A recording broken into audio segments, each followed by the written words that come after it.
Manx Museum is 100 years old this year.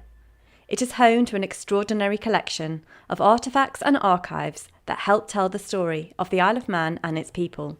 To celebrate our centenary, we have curated a special exhibition and podcast, Museum 100, which will feature a kaleidoscope of treasures from our collections.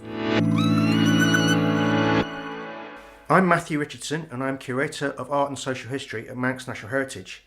Today we're looking at a ship in a glass bottle that was made by an Italian internee held at the Metropole camp in Douglas during the Second World War.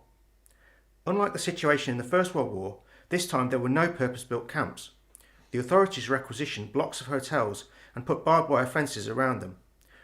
The first occupants of these camps were Germans, many of whom were actually escaping Nazi persecution. Indeed, many of them were Jewish refugees from the concentration camps. However, from June 1940, when Italy entered the war, they were joined by large numbers of Italians. Unlike the Germans, most of these people were politically more ambivalent. If they had been living in Britain before the war, they were more likely to be here for economic rather than political reasons, so it's not so easy for them to demonstrate anti-fascist credentials.